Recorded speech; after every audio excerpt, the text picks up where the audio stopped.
Buenos días, querida familia Vida. Siempre es una alegría tan grande poder llegar a sus hogares a través de esta transmisión. Si visitas nuestro canal por primera vez, no es una casualidad.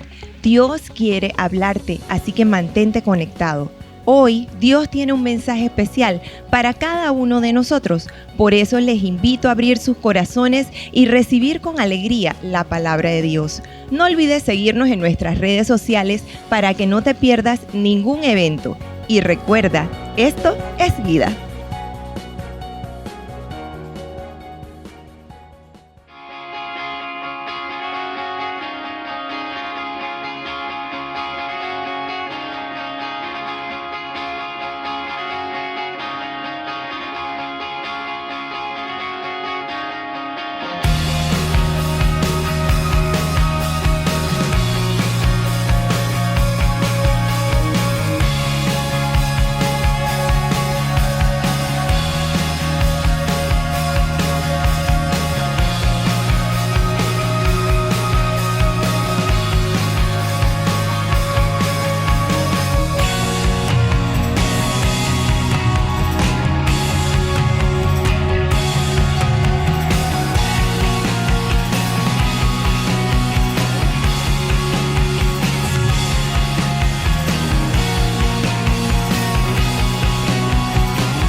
Señor, gracias Padre por tu gracia.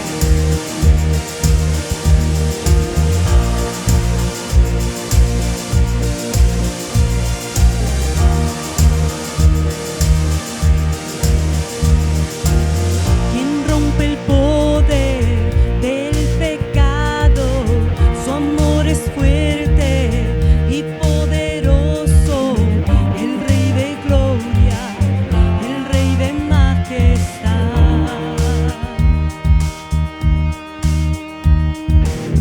Conmueve el mundo con su estruendo y nos asombra con maravillas, el Rey de gloria, el Rey de majestad. Gracias sublime, perfecto es su amor. Tomaste mi lugar, cargaste tú mi cruz, tu vida diste ahí, y ahora libre soy.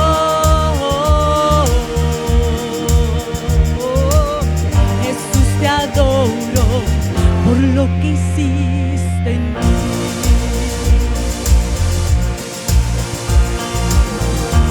Aleluya, gracias Señor.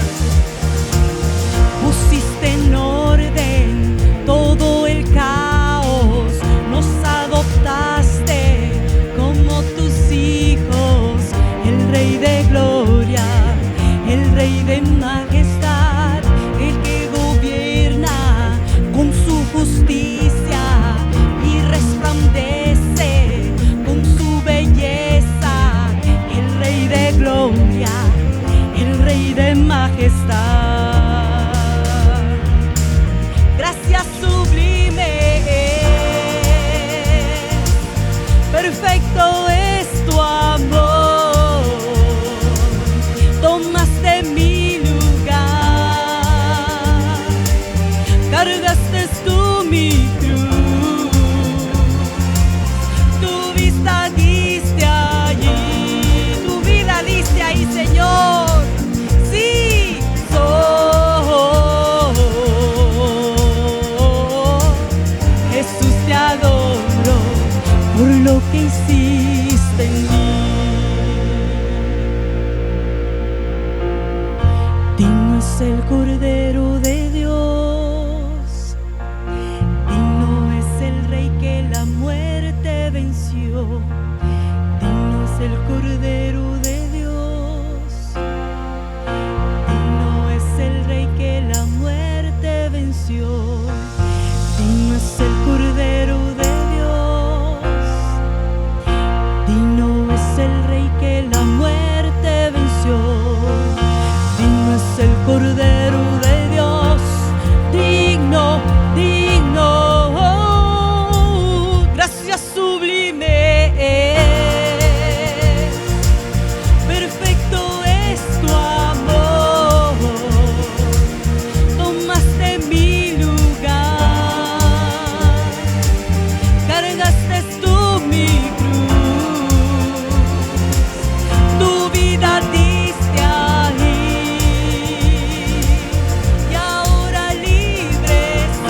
Buenos días, mi querida familia de vida.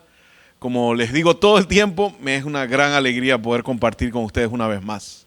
Hoy vamos a continuar la serie que iniciamos la semana pasada acerca del Evangelio.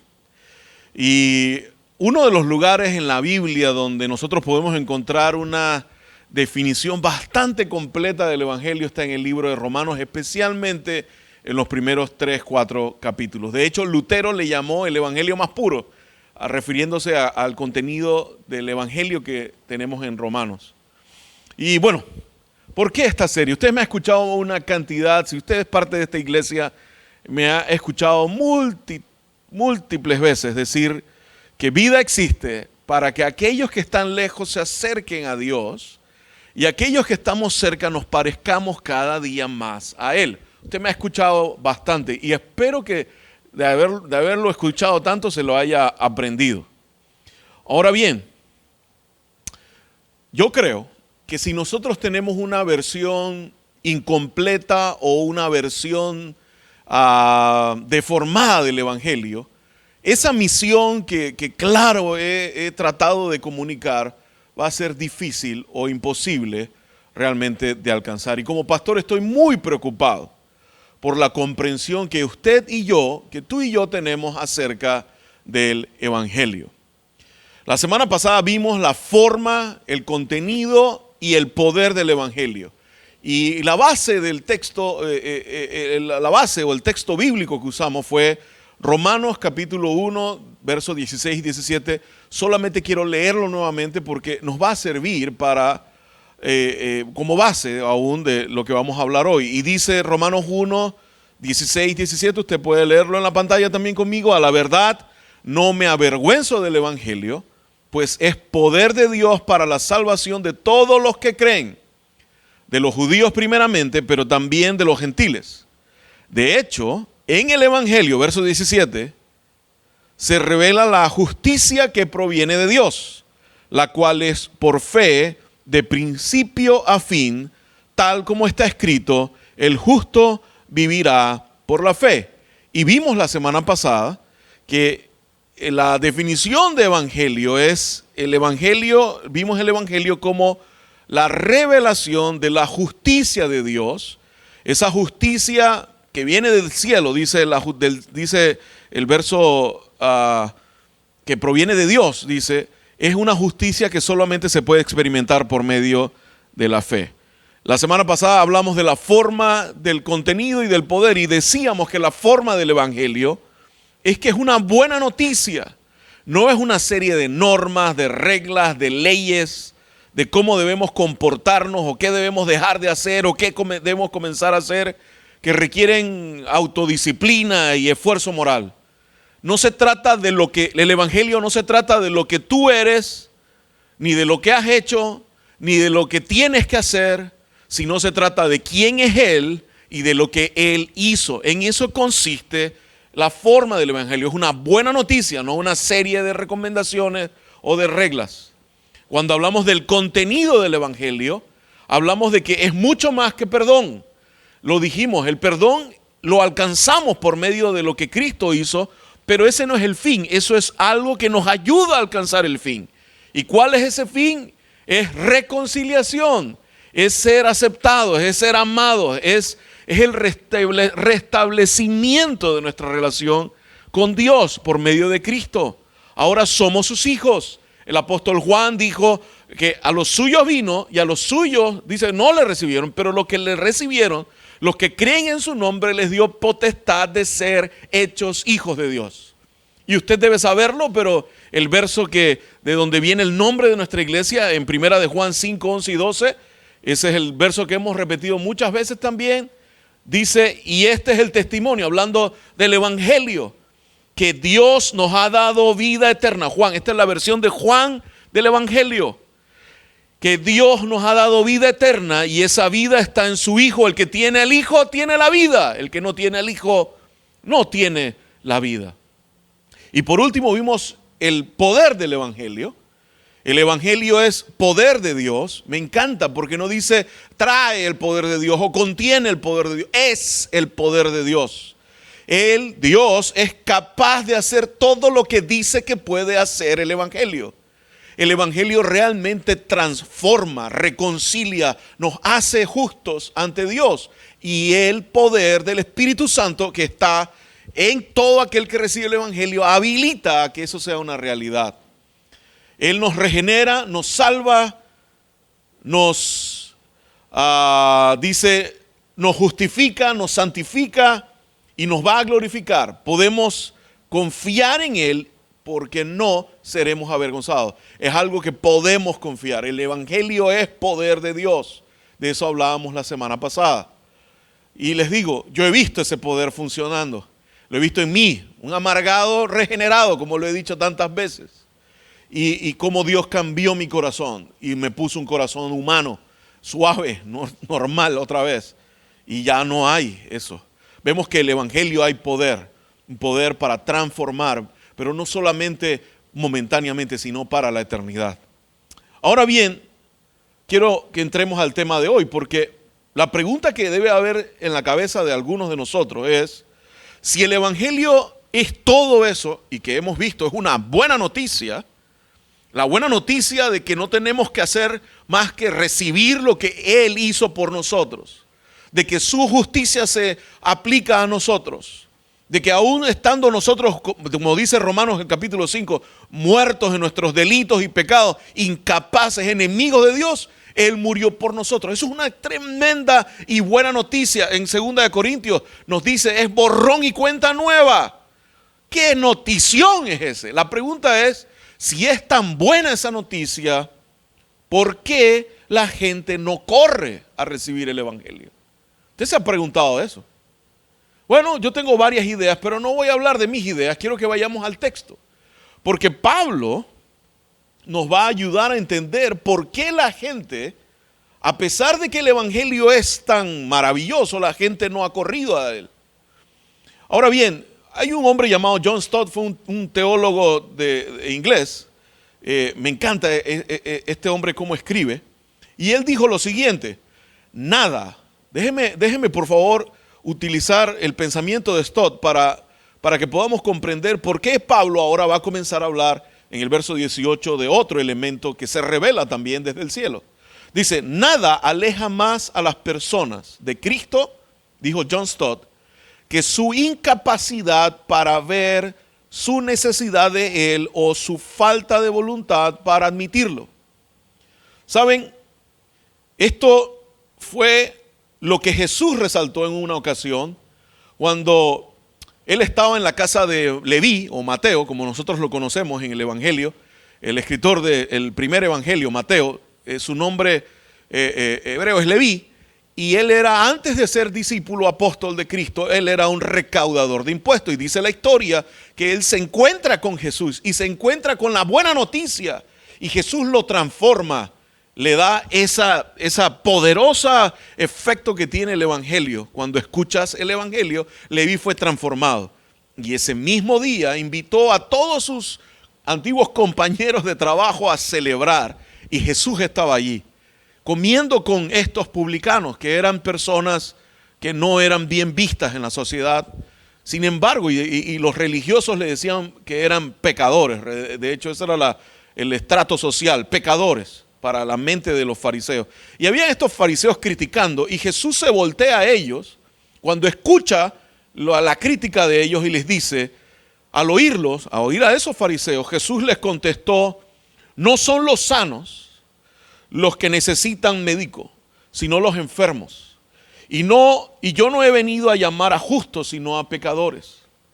Ahora bien, lo que Jesús estaba diciendo con que he venido a llamar a pecadores y no a justos, no es que hubiera gente justa, sino de que lastimosamente hay un grupo de gente que se cree justo.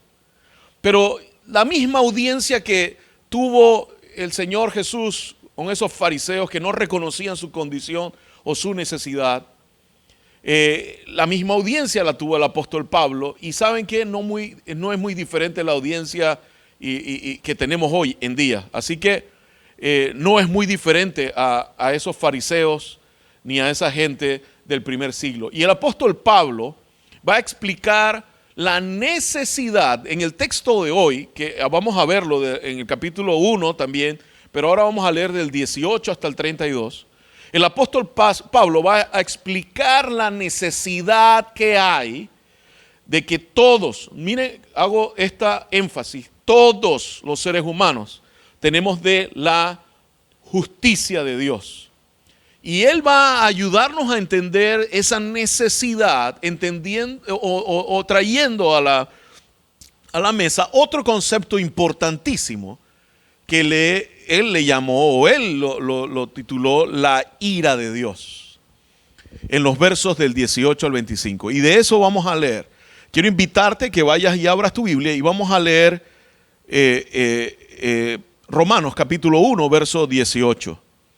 Dice, ciertamente, lo tiene ahí en la pantalla, ciertamente la ira de Dios viene revelándose desde el cielo contra toda impiedad e injusticia de los seres humanos. Bueno, lo subrayado es por mí. ¿Ok? Dice, toda impiedad e injusticia de los seres humanos que con su maldad obstruyen la verdad. Por favor, note que en este verso nuevamente está diciendo que hay algo que se ha revelado. En el verso 17 pudimos ver que el evangelio revela la justicia de Dios. ¿Qué es la justicia de Dios? Lo vimos hace un rato, es la forma justa en que ese Dios justo justifica a los injustos, ¿ok?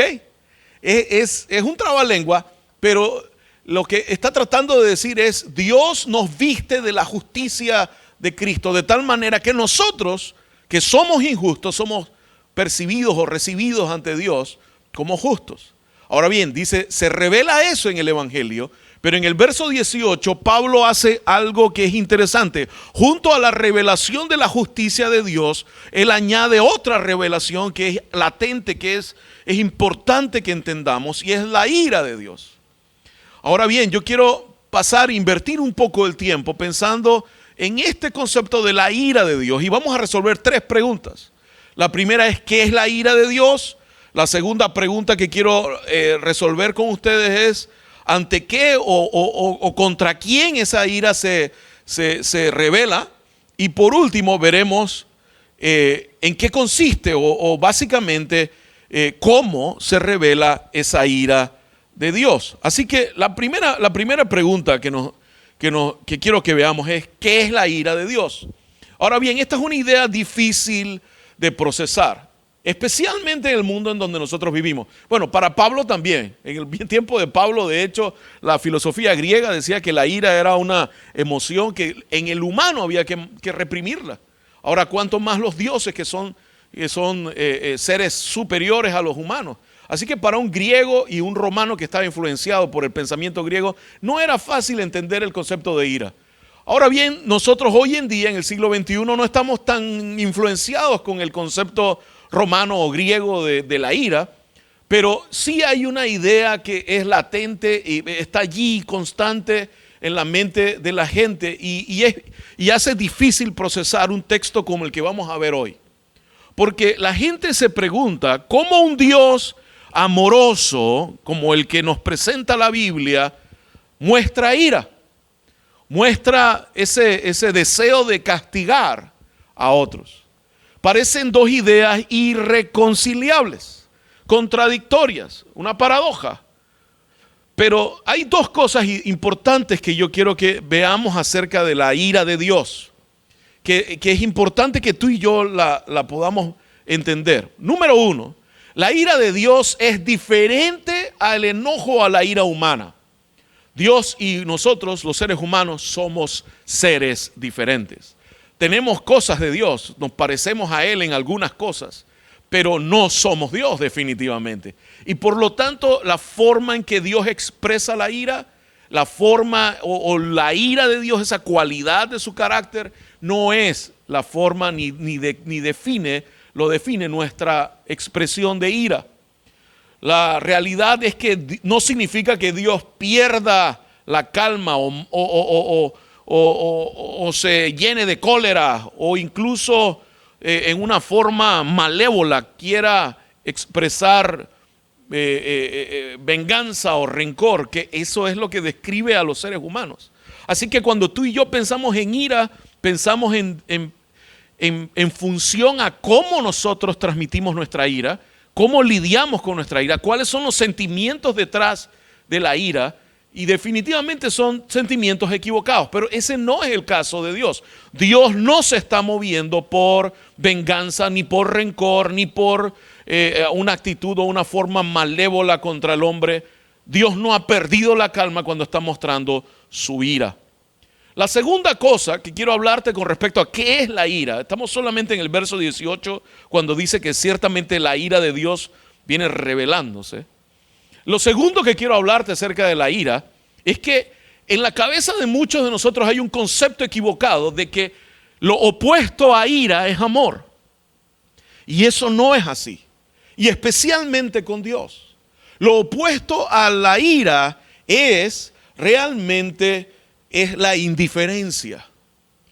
Es cuando si no me molesta, lo opuesto es que no me importa, que soy indiferente, es neutral eso para mí. Lo opuesto de la ira no es el amor, sino la indiferencia ante el conflicto moral. Y Dios, miren, quiero que sepan esto, Dios no es indiferente al comportamiento y al rechazo y a la independencia que el hombre ha mostrado siempre hacia él. Dios no es indiferente, por el contrario, su ira es una santa hostilidad hacia ese mal, su negativa a condonarlo, a acomodarse a él. La ira de Dios muestra que le interesamos, que le importamos, que Él no es indiferente a nosotros. ¿Ok? Y por eso la ira de Dios es un elemento importante del plan de salvación, de la proclamación del Evangelio. Por el contrario, como les dije, su ira es realmente acomodarse a Él, es su justo juicio sobre el mal que el ser humano ha provocado. Ahora bien, vamos a seguir leyendo. Dice el verso 18 que la ira de Dios viene revelándose desde el cielo contra la impiedad y la injusticia. Miren que hay dos palabras ahí interesantes. Impiedad significa ofensa hacia Dios. No hay impío o impiedad, es una palabra compuesta que lo que trata de comunicar es sin temor a Dios, sin respeto a Dios, sin considerar a Dios. E injusticia es una ofensa hacia mis semejantes. Hago lo que no es correcto. Entonces, dice la Biblia que la ira de Dios no es indiferente a cuando le faltamos el temor a Él, cuando no lo reverenciamos y cuando lastimamos a la persona que está a nuestro alrededor. Él no puede ser indiferente y esa ira se ha revelado. Interesantemente, la ira de Dios tiene dos facetas. Hay una futura o escatológica, que es la que en el libro de Apocalipsis y en los otros libros donde se habla de los eventos finales, se le habla el día del juicio. Ese es el día de la ira del Señor, le decían los profetas en el Antiguo Testamento. Pero aunque hay un componente y que es realmente una ira activa, o sea, vamos a ver que es una ira activa porque Dios entrará a juzgar, va a hacer algo en contra de aquellos que siguen en esa impiedad y en esa injusticia. Y dice, pero también esa ira también tiene un componente actual, histórico, que se ha ido mostrando a través de la historia de la humanidad. Y de eso es lo que el apóstol Pablo está hablando. Dice, la ira de Dios viene revelándose desde el cielo contra toda impiedad, ya saben, ofensa a Dios, e injusticia, ofensa a mi semejante, de los seres humanos que con su maldad obstruyen la verdad. Aquí está la causa. Ven, la ira de Dios no es por pataletas de Dios. No. Aquí hay una causa justa. Y es que el ser humano está obstruyendo la verdad por medio de la injusticia. ¿Cuál es esa verdad? Quiero que vaya conmigo al verso 19, por favor. Léalo conmigo, verso 19. Porque el mismo apóstol Pablo dice, me explico. O sea, Él va a venir a explicarse. ¿Qué quiere decir con eso de obstruir la verdad? Léalo conmigo, me explico. Lo que se puede conocer acerca de Dios es evidente para ellos, pues Él mismo se lo ha revelado, porque desde la creación del mundo, las cualidades invisibles de Dios, es decir, su eterno poder, su naturaleza divina, miren, esas son las cualidades invisibles, su eterno poder y su naturaleza divina, se perciben claramente a través de lo que Él creó, de modo que nadie tiene excusa. ¿A qué se refiere entonces el apóstol Pablo en el verso 18 cuando dice que con la injusticia obstruyen la verdad? Es que, ¿saben algo? En el corazón de todos los seres humanos hay un conocimiento de Dios. Nadie, dice el apóstol Pablo, lo acabamos de leer, porque él acaba de decirlo, es que la verdad es esa revelación que tienen todos los seres humanos. Escucha esto, todos los seres humanos, todos tenemos en el corazón humano, todos tenemos un conocimiento de Dios. ¿Cómo es ese conocimiento? Ese conocimiento se conoce en teología como una revelación general de Dios a través de su creación, a través de las cosas que Él ha hecho. El apóstol Pablo, este verso es uno de los argumentos más fuertes en el sostenimiento de la teología, de la parte de la teología que describe como la revelación general. Dice, desde la creación del mundo, esas cualidades invisibles de Dios, su poder, su creatividad, su naturaleza como creador, se perciben claramente por lo que Él ha hecho. De modo que nadie tiene excusa, ¿ok? El apóstol Pablo dijo en el verso 21, por favor, léalo conmigo ahora. A pesar de haber conocido a Dios, miren qué interesante, él claramente declara, hace una declaración abierta, concreta, todos han conocido a Dios. Todos han conocido a Dios. Dice, a pesar de haber conocido a Dios, no lo glorificaron como a Dios, ni le dieron gracias. Oh, eso... Yo no sé si esa es su Biblia, por favor, subráyela ahí. Dicen, la causa que es obstruir la verdad es no glorificar a Dios y es no darle gracias. Y como no lo han glorificado ni le dieron gracias, se extraviaron, sino que se extraviaron en sus inútiles razonamientos, recuerde, mente, y se les oscureció el insensato corazón, sus emociones.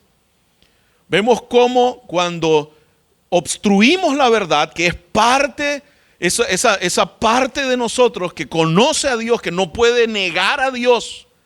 Miren, podemos decirle lo que sea, pero hay algo dentro de nosotros que hace que reconozcamos que es Dios. Yo una vez escuché a alguien decir que en alta mar nadie es ateo. Y me llama la atención, pero yo no sé si usted ha viajado y ha tenido algún contratiempo. Yo me acuerdo en una ocasión con unos amigos íbamos camino a San Blas en un bote y cuando íbamos en el camino el motor se daña. Yo podía ver la costa, se podía ver la costa, pero estaba como a 1 kilómetro. Nosotros estábamos navegando paralelo a la costa de ahí, de la comarca, camino a una isla, y podíamos ver la costa, quizás un par de kilómetros, realmente no sé si era 1 kilómetro o no, pero estaba algo lejos, pero se podía ver, y el motor iba y se para el bote. Era una lancha algo grande, pero iba Alexandra conmigo y mis amigos, la pareja de amigos conmigo y el señor que estaba llevándonos, y se para, y comienza ese bote a moverse por el oleaje solamente. No teníamos ninguna forma de controlar eso.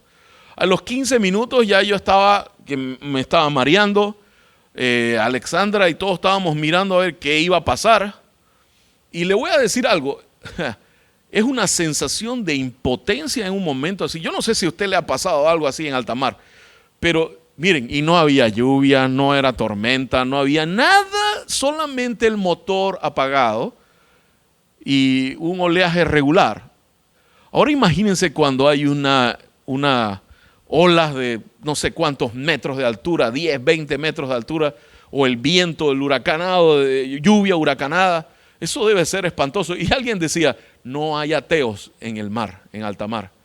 Y es que cuando hablamos del ser humano, podemos negarlo con nuestra boca, podemos negarlo y reprimirlo. Y como dice el verso 18 en varias versiones, dice obstruir, detener, contener. Hay varias palabras, pero todas ellas hablan de aplacar, de tratar de suprimir la verdad. Pero suprimimos la verdad cuando no glorificamos a Dios ni le damos gracias. Me llama la atención que el apóstol Pablo dice, no le damos gracias. Todos los problemas del ser humano se reducen a esto, a que no hemos glorificado a Dios dándole gracias. ¿Y saben qué pasa? Es que cuando no damos gracias, cuando tú y yo somos ingratos, cuando tú y yo nos falta esa gratitud, ¿saben qué? Esa falta de gratitud es vivir con la ilusión de que somos autosuficientes, de que podemos tomar nuestras propias decisiones. Y yo lo he dicho en otras ocasiones, yo creo que el pecado más grande del ser humano en este momento no es la incredulidad, es la creencia de que no necesitamos a Dios. Es un concepto de autosuficiencia, porque sé sumar 2 más 2, o porque tengo $20 en el bolsillo, o porque tengo algo de músculos, o porque tengo una casa, o no sé. Miren, las propiedades, el conocimiento, la riqueza, todas esas cosas son, dice Proverbios, dice, como una ciudad amurallada y altos muros, dice el libro de Proverbios, estoy parafraseándolo, versión mía, dice, como una gran muralla alrededor de el rico es la riqueza en su imaginación. ¿Qué les parece? En su imaginación.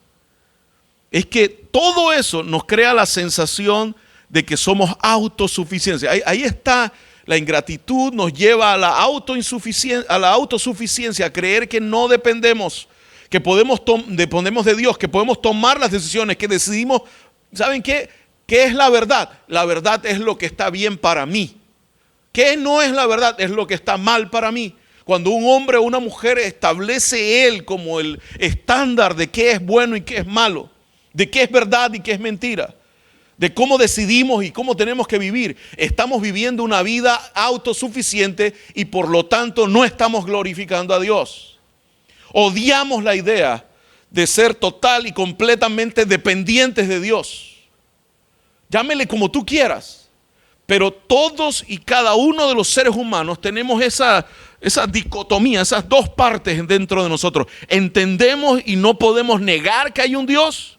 Sin embargo, hay una poderosa fuerza de querer vivir independientes y autómatas de Él, libres de Él, en donde podamos nosotros tomar el control de nuestras vidas.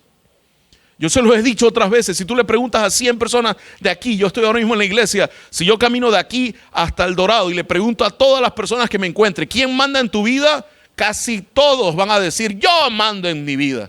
Y ahí está precisamente. Algunos más honestos van a decir, mi esposa manda en mi vida. Pero todos van a decir, alguien manda, pero no él. No él.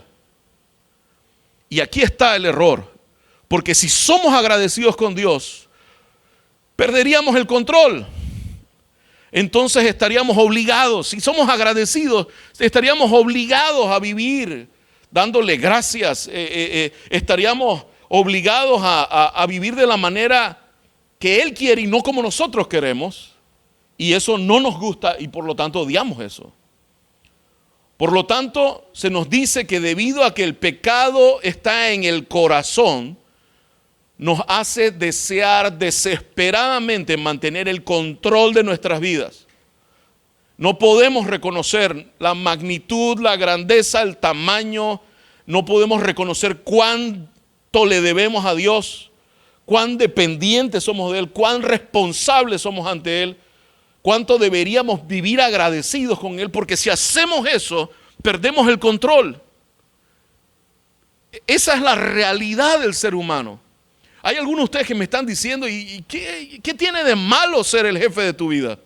Bueno, es precisamente, Pablo está definiendo que la ira de Dios, ¿se acuerdan que definimos la ira de Dios sobre quién desciende? Desciende sobre aquellos que, aún conociendo a Dios, quieren suprimir ese conocimiento, viviendo a su independencia, viviendo independientemente de Dios. No queremos eso, porque eso significa perder el control de nuestra vida. Ahora bien, aquí está el tricky del asunto. Si usted lee el verso 21 y vamos a leer el 22 y el 23, cualquiera dice, si yo me libro de depender de Dios, si yo me libro de adorar a Dios, si ya no adoro a Dios, entonces yo soy libre, yo soy independiente, yo soy autómata, yo puedo decidir por el rumbo de mi vida. Error. Ese es lo más triste de todo esto. Es que la condición humana, todos los seres humanos fuimos diseñados para adorar y servir a alguien. Y si no adoramos y servimos a Dios, vamos a adorar y a servir a otra cosa. Pero si no adoramos a Dios, y miren, y esta es otra triste realidad, usted y yo nos convertimos en lo que adoramos. Si tú adoras el dinero, te vas a convertir en alguien que eso todo lo mides y todas tus decisiones las tomas en función a cuántos dólares gano, cuántos dólares invierto, cuánto gano, todo es dinero.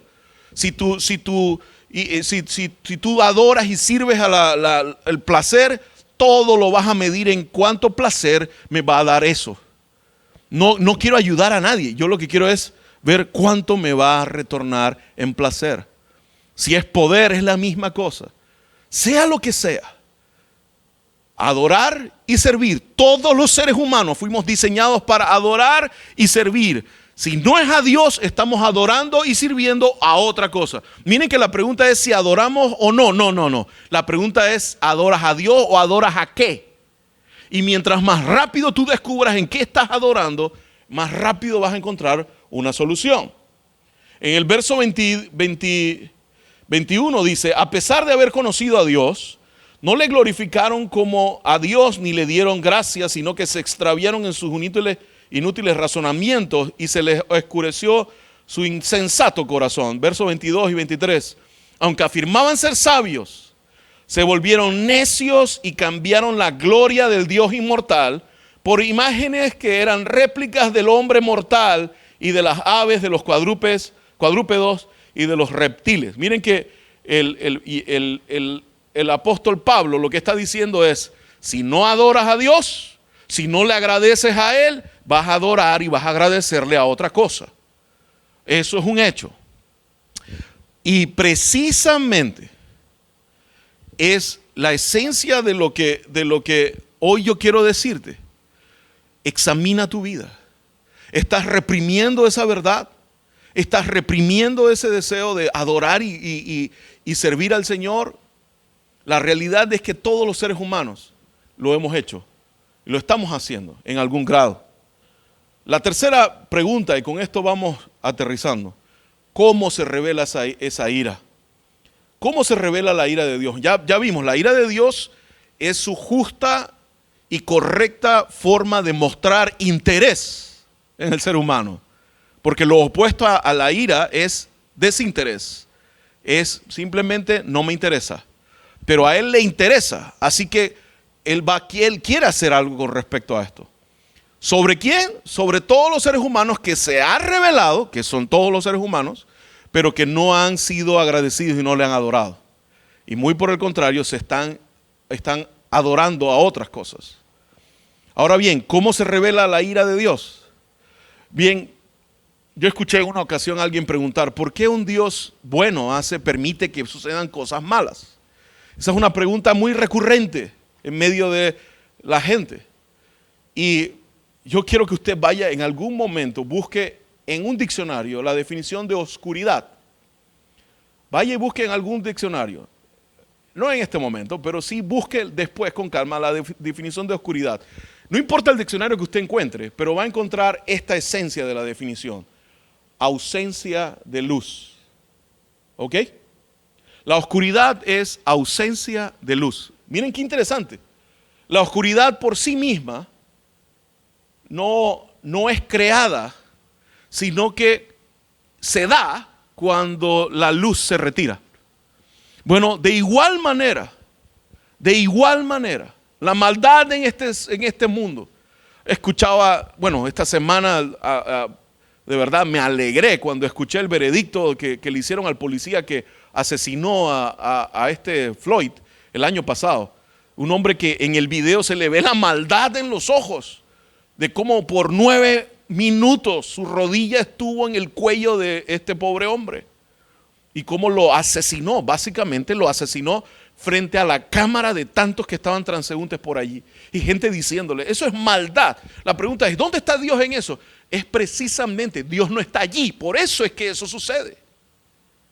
Porque la maldad es la ausencia de esa bondad divina.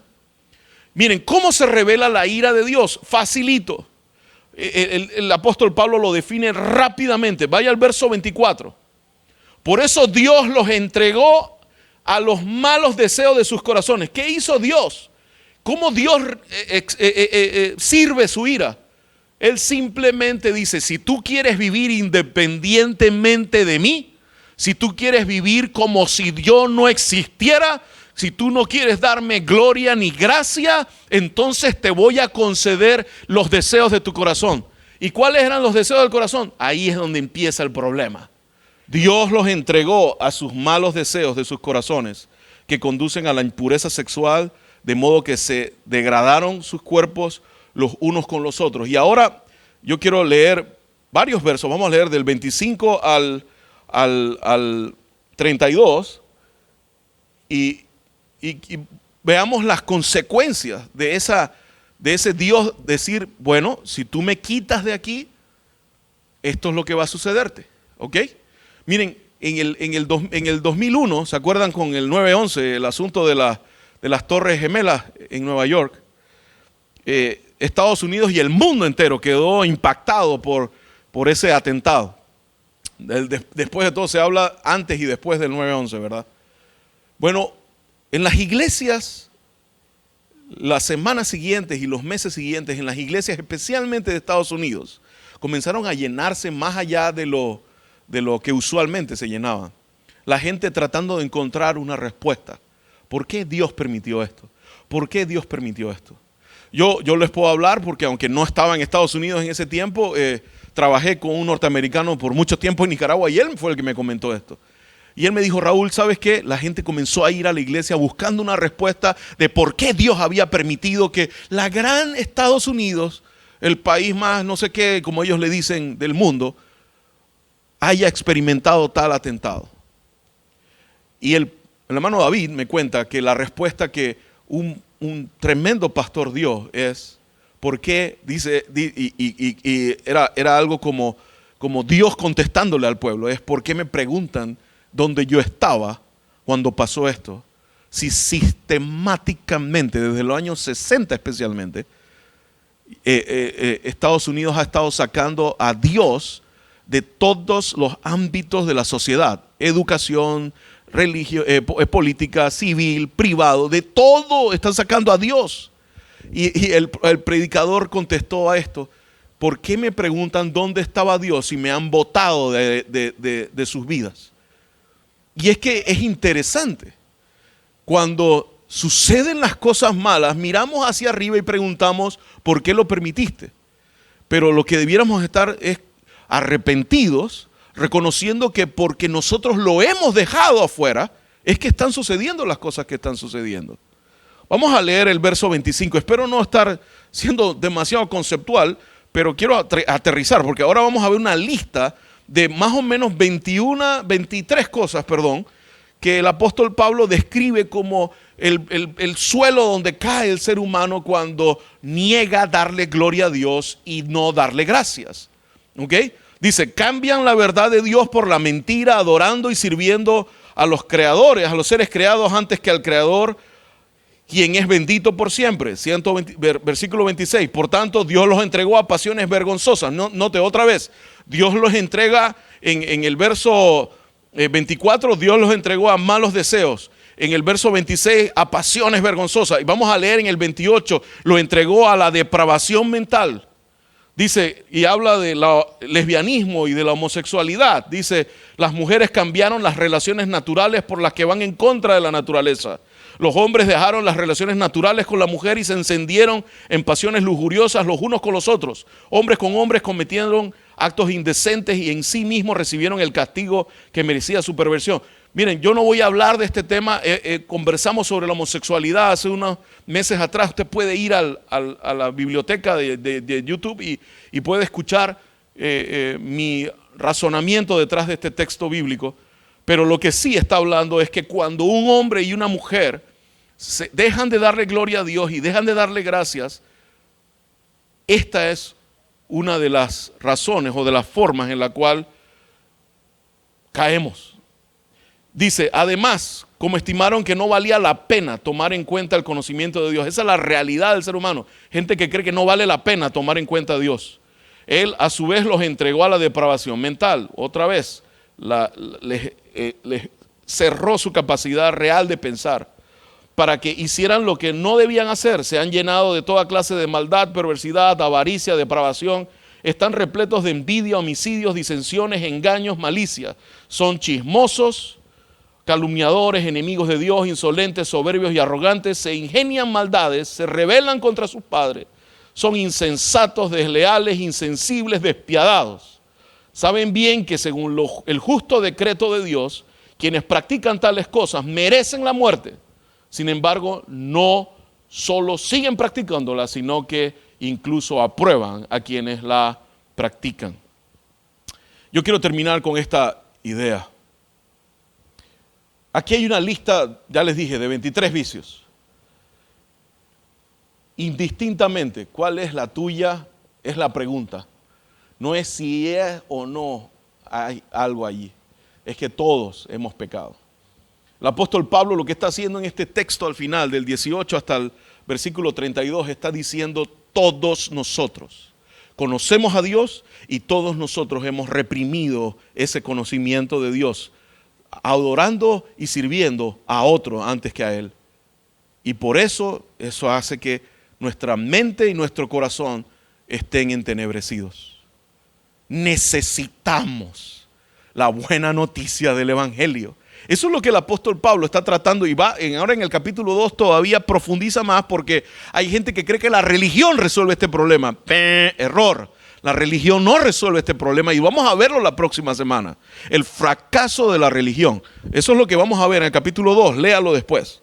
Y en el capítulo 3, el apóstol Pablo lo que va a decir es que no hay ni griego ni hebreo, ni impío ni pío que esté bien con Dios por su propio mérito y que todos necesitamos de la buena noticia del Evangelio. Ahora bien, necesitamos ser, ¿por qué la gente no la recibe? Porque no reconoce su condición. Termino con esta historia. Hace unos 2-3 siglos atrás, el rey de Prusia, llamado Federico el Grande, fue a una prisión en Berlín. Prusia era lo que hoy es Alemania. Dice, cuando entra el rey a la cárcel, los prisioneros corrieron y se arrodillaron ante él y comenzaron a expresar su inocencia, para proclamar su inocencia. A excepción, notó el rey, que había uno sentado en una silla, que era el único, en medio de todo ese grupo de reos, que ni se inmutó en venir a pedir clemencia y a proclamar su inocencia. El rey curioso se acerca a donde él y dice, oye tú, ¿por qué estás aquí?, le pregunta el rey. El hombre responde, robo a mano armada, su majestad. Fue la respuesta. El rey le dice, ¿y eres culpable? Sí, de hecho, su majestad, merezco mi castigo. El rey asombrado se voltea al carcelero y le dice, mira, quiero que liberes a este hombre, a este desgraciado culpable de inmediato.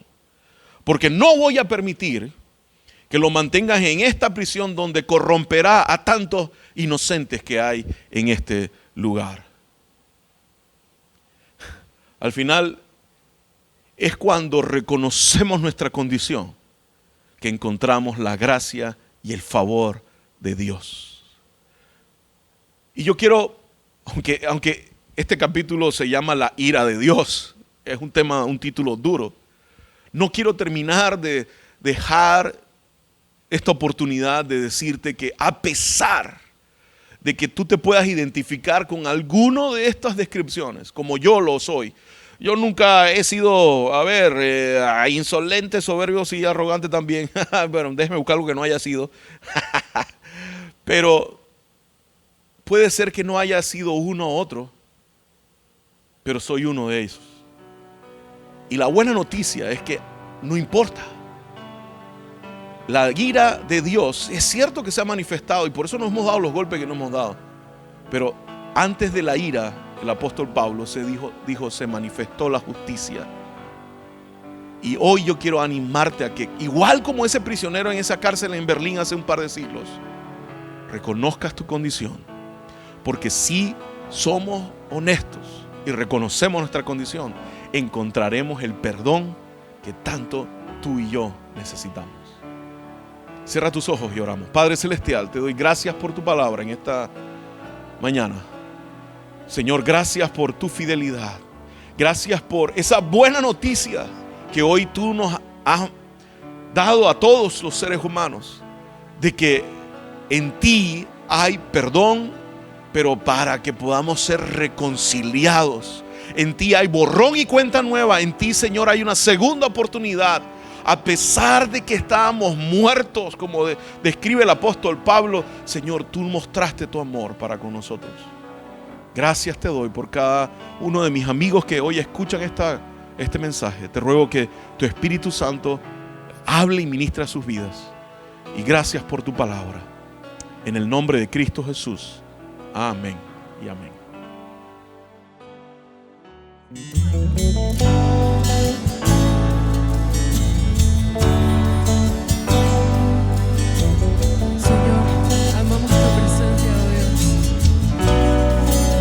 Levantamos a ti nuestras manos el día de hoy. Estamos contigo. Amamos tu presencia, Señor.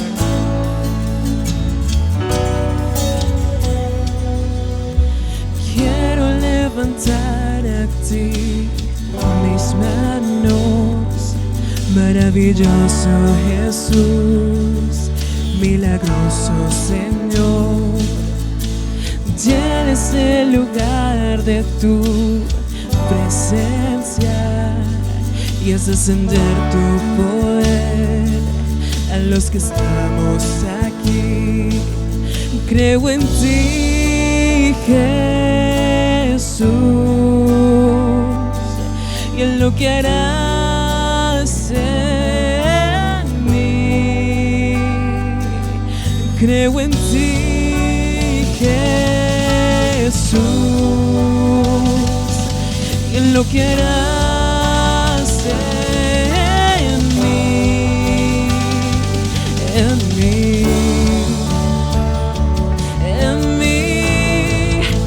Recibe toda la gloria, recibe toda la honra, precioso Hijo de Dios. Recibe toda la gloria, recibe toda la honra, precioso Hijo de Dios. Quiero levantar a ti mis manos, maravilloso Jesús, milagroso Señor. Tienes el lugar de tu presencia y haces ascender tu poder a los que estamos aquí. Creo en ti, Jesús, y en lo que harás en mí. Yo creo en ti, Jesús, y en lo que harás en mí.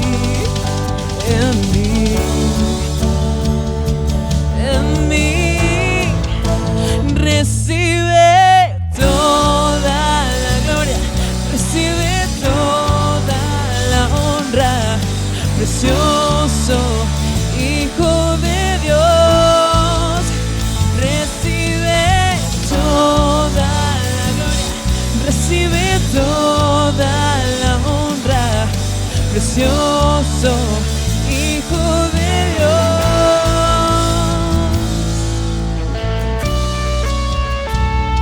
Oh Señor, hoy nos inclinamos ante tu presencia. Oh Señor, te amamos a ti, estamos en ti. Oh Señor, recibe toda la gloria, recibe toda la honra, precioso Hijo de Dios. Recibe toda la gloria, recibe toda la honra, precioso Hijo de Dios. Recibe toda la gloria, recibe toda la honra, precioso Hijo de Dios. Recibe toda la gloria, recibe toda la honra, precioso Hijo de Dios. Recibe toda la gloria, recibe toda la honra, precioso Hijo de Dios. Recibe toda la gloria, recibe toda la honra, precioso Hijo de Dios. Creo en ti, Jesús, y en lo que harás en mí. Yo creo en ti, Jesús, y en lo que harás en mí, en mí, en mí, en mí,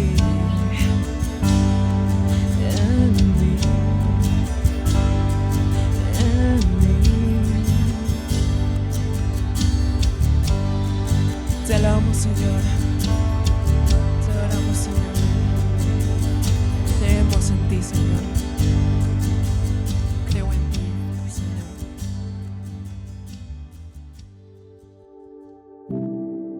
Si reconocemos nuestra condición ante el Señor y le decimos, Señor, yo fallé, Señor, no estoy haciendo lo correcto, Él extiende su misericordia hacia nosotros. Es cuestión de reconocer nuestra actitud y tener la humildad suficiente y decirle al Señor, reconozco que soy débil, me entrego a ti. Ahí está la clave, mis amigos. Gracias, Raúl, por ese tremendo mensaje. Gracias porque nos reta a ser humildes de corazón. Gracias. Gracias a ustedes, mis amigos, también por sus diezmos, sus ofrendas, sus contribuciones. Gracias porque ustedes hacen posible que este mensaje llegue a muchas más personas. Gracias también porque se conectan cada semana con nosotros. Los vemos en nuestras reuniones de oración, los vemos en los miércoles de Vida Coach, los vemos en cada actividad que hacen y eso nos encanta verlos, nos encanta leer sus comentarios. Así que escríbanos allí en nuestras redes sociales porque queremos escucharlos, queremos leerlos. Gracias, mis amigos. Ahora los bendigo. Que Jehová te bendiga y te guarde. Que Jehová alce sobre ti su rostro y ponga en tu vida paz. Él irá delante de ti como poderoso gigante. Abrirá puertas delante de ti. No tengas miedo. El Señor está contigo. Un fuerte abrazo y nos vemos el próximo domingo.